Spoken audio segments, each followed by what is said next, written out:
Selamat jumpa kembali di channel ini.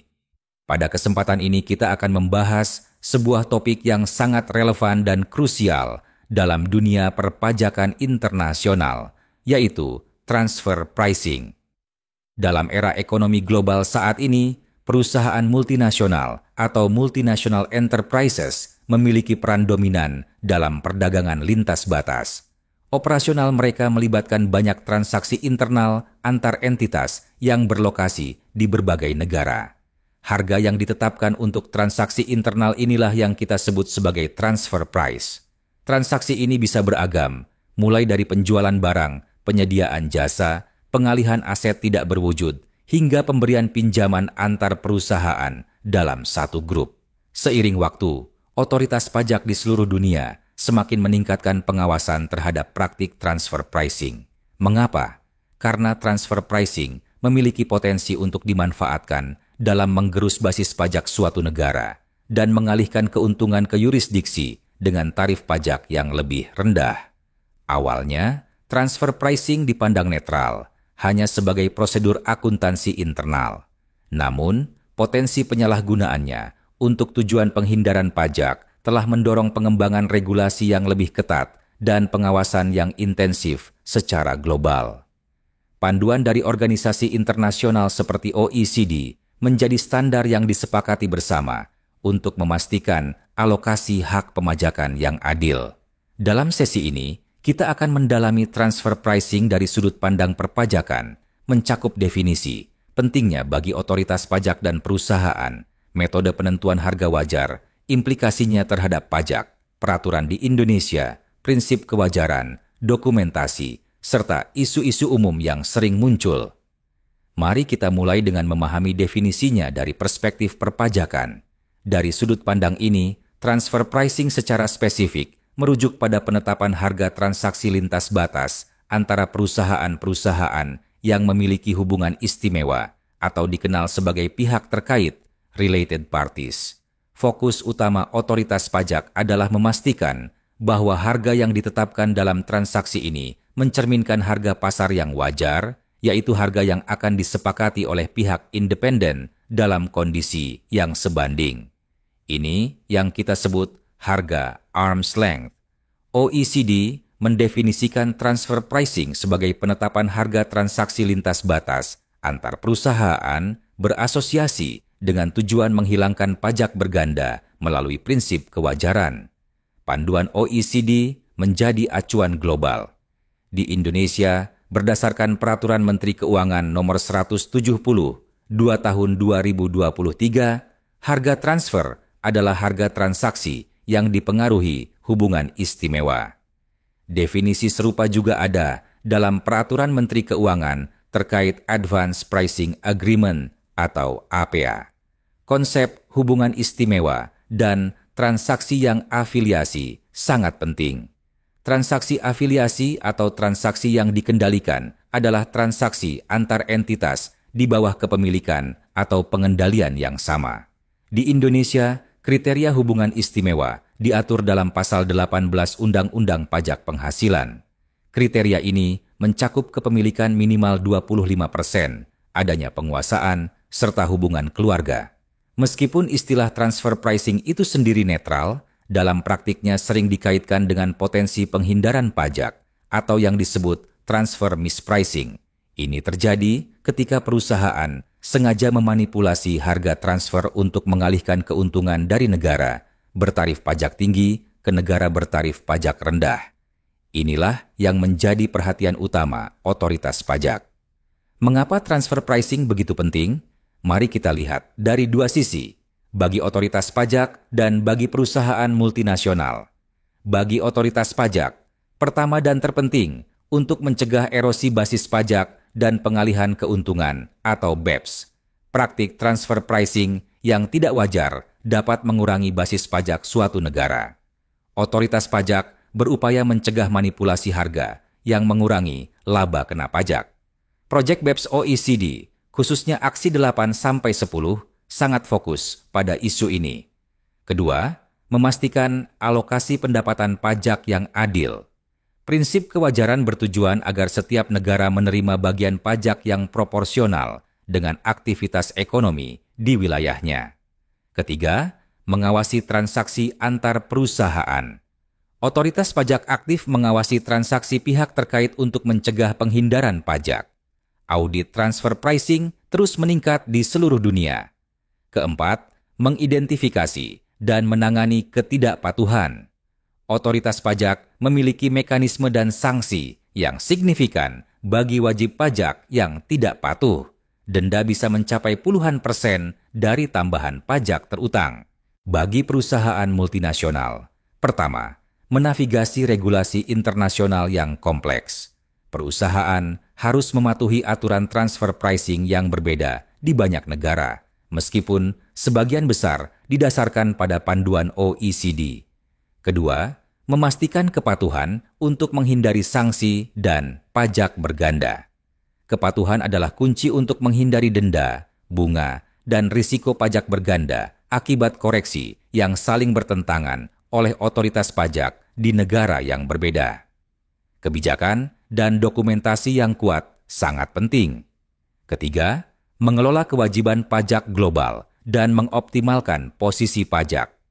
Dalam batasan hukum, transfer pricing dapat menjadi alat strategis untuk mengelola beban pajak global, misalnya dengan mengalokasikan keuntungan ke entitas di negara bertarif rendah, namun tetap harus sesuai prinsip kewajaran. Keempat, memahami dampak terhadap pelaporan keuangan. Harga transfer mempengaruhi alokasi laba dan biaya antar entitas, berdampak pada profitabilitas masing-masing entitas dan laporan keuangan konsolidasian. Untuk menerapkan prinsip kewajaran, terdapat beberapa metode yang diakui secara internasional. Tujuannya adalah menemukan harga yang disepakati pihak independen dalam transaksi sebanding. Panduan OECD menjelaskan metode-metode ini. Metode-metode utama meliputi 1. Comparable Uncontrolled Price atau CUP. Metode membandingkan harga transaksi dikendalikan dengan harga transaksi tidak dikendalikan yang sebanding. Ini metode paling langsung jika data pembanding tersedia. 2. Resale Price Method menentukan harga wajar dengan mengurangi margin laba kotor yang sesuai dari harga jual kembali kepada pihak independen, umumnya untuk aktivitas distribusi. 3.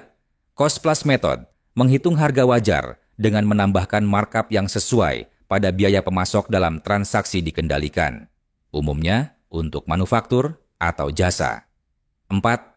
Profit Split Method membagi laba gabungan dari transaksi dikendalikan antar pihak berasosiasi berdasarkan kontribusi ekonomis masing-masing.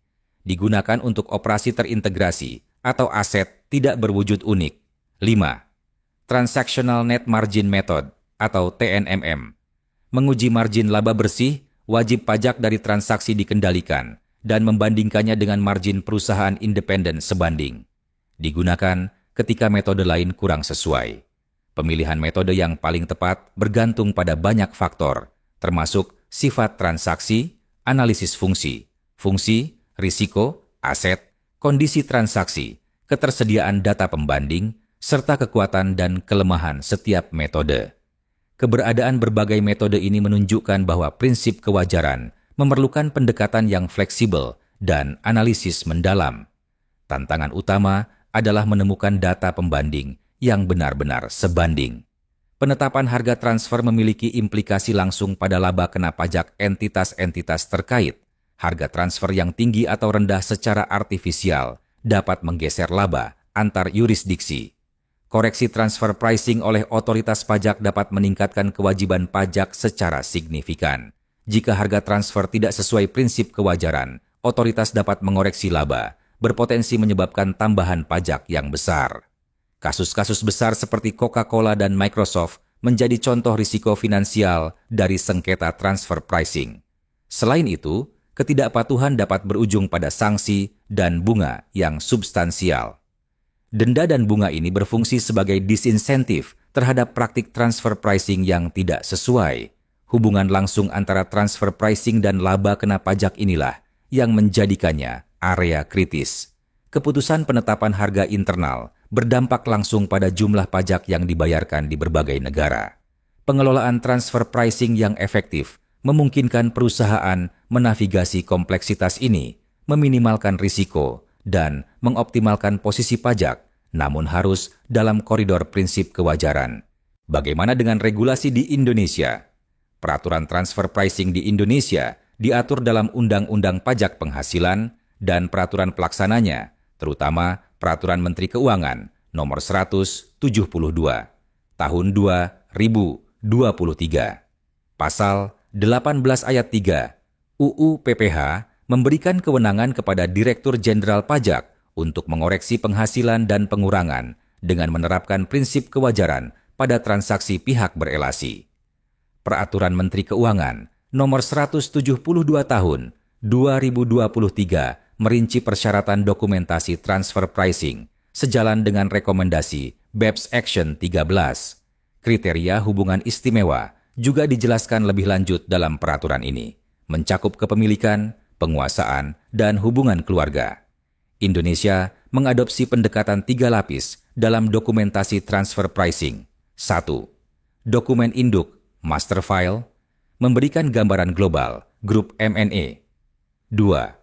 Dokumen lokal, local file, merinci transaksi spesifik entitas lokal dengan pihak berelasi, metode, analisis perbandingan, dan data keuangan. 3.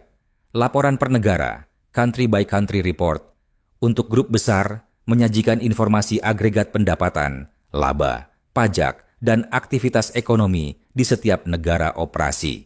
Dokumentasi ini harus bersifat kontemporaneus, disiapkan pada saat atau sebelum batas waktu penyampaian SPT tahunan.